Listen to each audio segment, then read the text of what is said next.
Olá, seja muito bem-vindo a mais uma aula de introdução ao Novo Testamento. Vamos para a nossa nona aula e nela veremos um panorama dos quatro evangelhos. Ao abrirmos o Novo Testamento, encontramos quatro relatos que narram a vida, o ministério, a morte e a ressurreição de Jesus Cristo, nosso Senhor. Mateus, Marcos, Lucas e João. À primeira vista, esses livros podem ser repetitivos, afinal, todos contam a mesma história. No entanto, à medida que a gente vai lendo, a gente vai percebendo que cada evangelho tem um olhar próprio, uma ênfase particular e um público específico.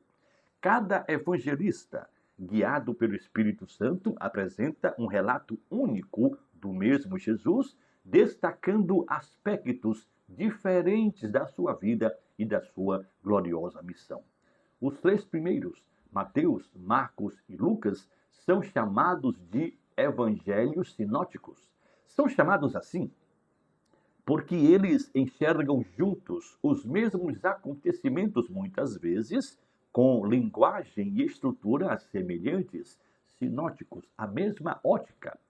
Já o Evangelho de João, ele se diferencia por causa do seu estilo mais reflexivo, mais teológico, enfatizando a identidade divina de Cristo.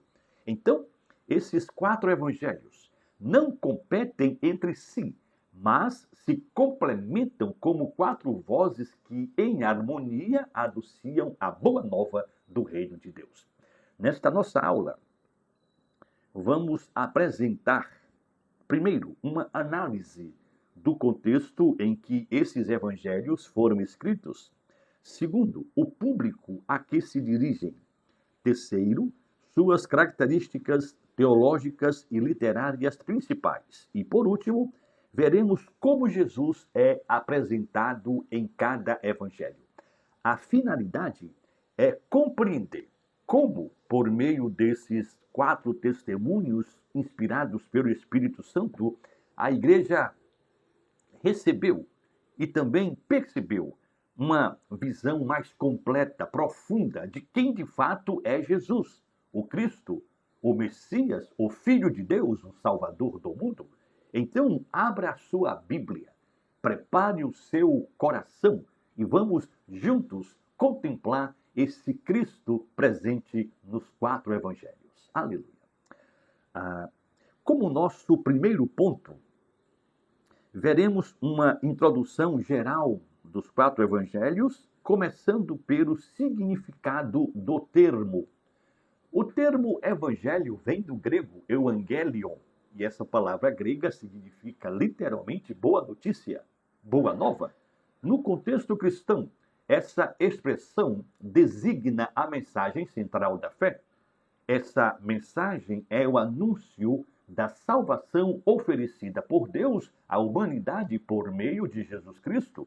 De acordo com F.F. Bruce, nos primeiros séculos do cristianismo, o termo evangelho não se referia inicialmente a um livro, mas ao conteúdo da pregação apostólica, a boa nova de que o reino de Deus havia chegado com a vida, morte e ressurreição de Jesus.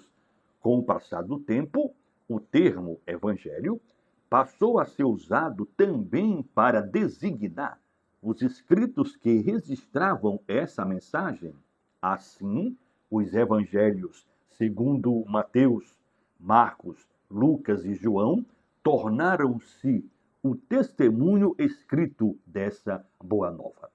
Vale pontuar que cada um dos quatro evangelhos apresenta o mesmo núcleo, ou seja, a pessoa e a obra de Jesus.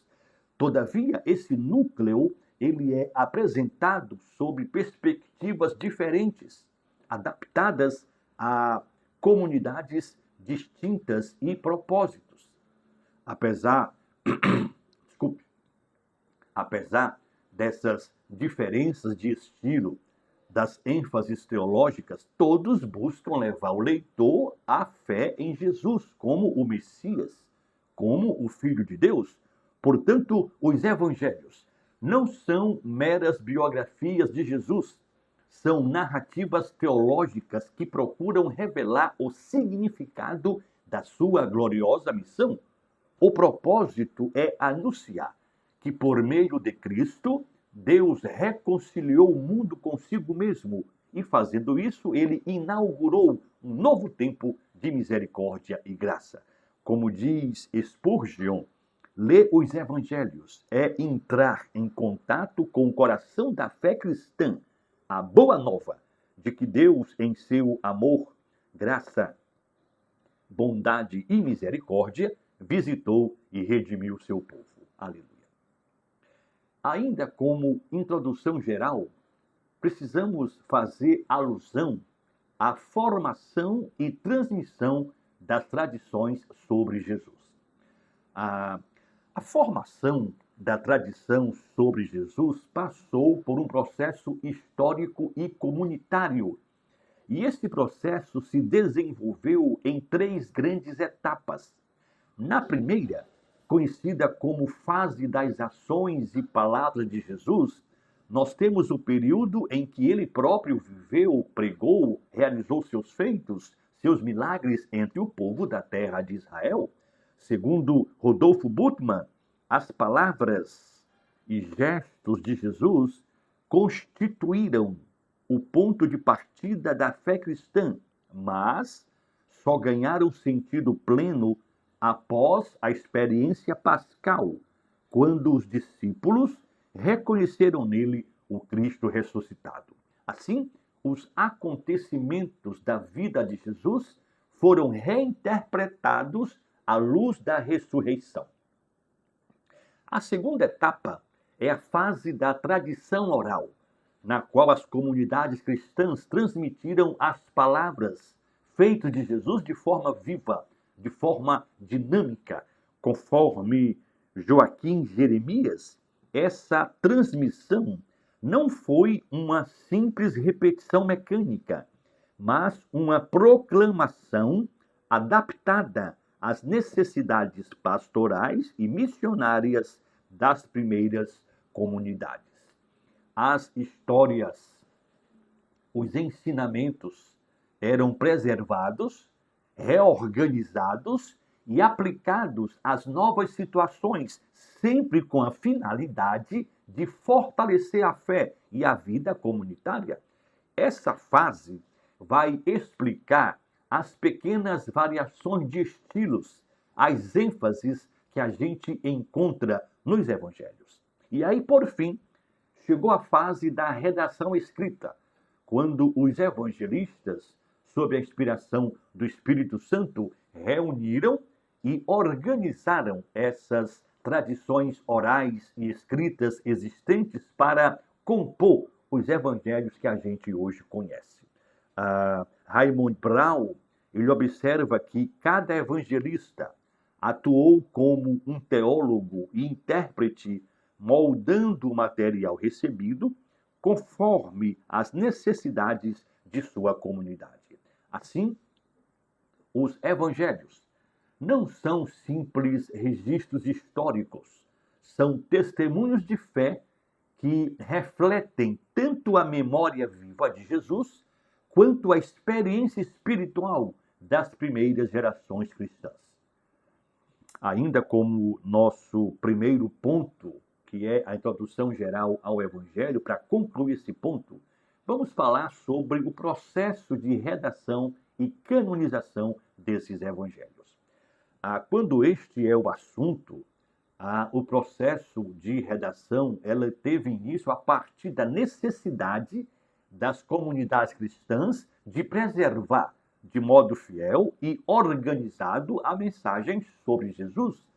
B.B. Warfield, ele diz que após um período de transmissão oral, no qual as palavras e feitos de Jesus eram repetidos nas pregações, catequeses e liturgias, surgiram coleções de ditos e narrativas escritas conhecidas como fontes.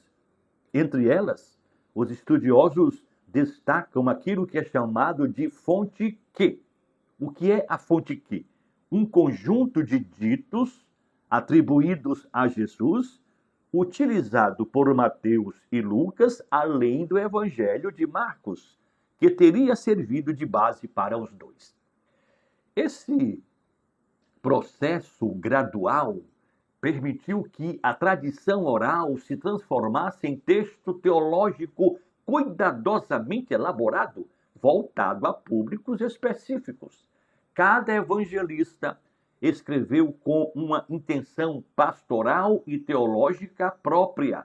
Marcos, por exemplo, considerado o primeiro evangelho, ele apresenta Jesus como servo sofredor, que revela a sua identidade por meio da cruz.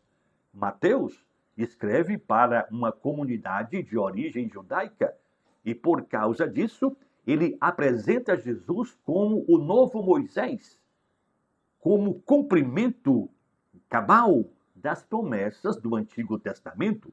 Por sua vez, Lucas, que é voltado a um público gentil, ele vai enfatizar a misericórdia divina e a universalidade da salvação. João, o último dos evangelhos a ser escrito, ele vai oferecer uma reflexão mais profunda, mais teológica e simbólica sobre a identidade divina de Cristo.